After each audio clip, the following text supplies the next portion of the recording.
രാജ്യത്ത് നടക്കിയ മംഗളൂരു വിമാന ദുരന്തം നടന്നിട്ട് ഇന്നേക്ക് 16 വർഷം. അതേസമയം വർഷങ്ങൾക്കിപ്പുറവും ന്യായമായ നഷ്ടപരിഹാരം ലഭിക്കാതെ ഉറ്റവർ കോടതി കയറിയിറങ്ങുകയാണ്. 2010 മെയ് 22 പുലർച്ചെ 6:20 രാജ്യത്തെ നടുക്കിയ മംഗളൂരു വിമാന ദുരന്തം ഉണ്ടായത്.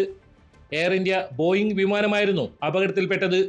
52 മലയാളികളും 6 എയർ ഇന്ത്യ ജീവനക്കാരും ഉൾപ്പെടെ 158 പേരാണ് ദുരന്തത്തിൽ മരിച്ചത്. പൈലറ്റിന് സംഭവിച്ച പിഴവാണ് അപകടത്തിന് കാരണമെന്നാണ് കണ്ടെത്തിയത്. അപകടത്തിൽ 8 പേർ മാത്രമാണ് പരിക്കുകളോടെ അത്ഭുതകരമായി രക്ഷപ്പെട്ടത്. അതേസമയം വിമാന ദുരന്തം നടന്ന് 16 വർഷം പിന്നിടുമ്പോഴും മരിച്ചവരുടെ ആശ്രിതർക്ക് കൃത്യമായ നഷ്ടപരിഹാരം ഇനിയും ലഭിച്ചിട്ടില്ല.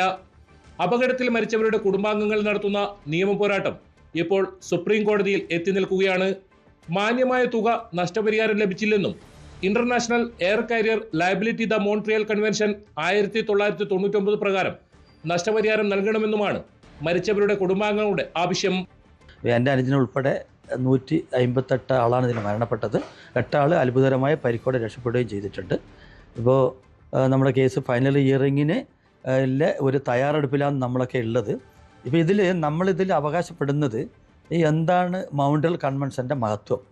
അതിൽ ഒരു ഈക്വലായിട്ട് ഒരു സമത്വമായിട്ട് കൊടുക്കേണ്ട ഒരു സംഖ്യയുണ്ട്. പരിക്കോടെ രക്ഷപ്പെട്ട ആൾക്ക് പോലും അതുപോലും കൊടുക്കാതെയാണ് നമ്മളെ കളിപ്പിച്ച് നമ്മൾ കേരള ഹൈക്കോടതിയിൽ 2011 ജൂലൈ 20 നമ്മൾ ജയിച്ചതാണ് കേസ്. അപ്പോൾ ഇതിൻ്റെ ഈ പോരാട്ടം ഇൻ്റർനാഷണൽ ഫ്ലൈറ്റ് പാസഞ്ചർ എന്താണ് അർഹിക്കുന്നത് അത് കൊടുക്കപ്പെടണം.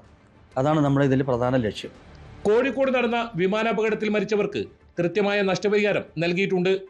തങ്ങൾക്ക് മാന്യമായ നഷ്ടപരിഹാരം നൽകാത്ത എയർ ഇന്ത്യ നടപടി ഇരട്ടത്താപ്പാണെന്നാണ് ഇവരുടെ ആരോപണം.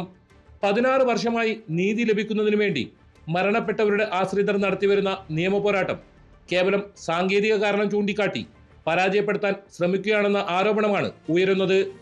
എയർ ഇന്ത്യ എക്സ്പ്രസിന്റെ നടപടി തികച്ചും അപലപനീയവും വഞ്ചനാപരവുമാണെന്നും വിക്ടിംസ് അസോസിയേഷൻ കുറ്റപ്പെടുത്തുന്നു. KV Baiju, news 18, Kasaragod. കൂടുതൽ വാർത്തകൾക്ക് news 18 Keralam YouTube channel subscribe ചെയ്യുക.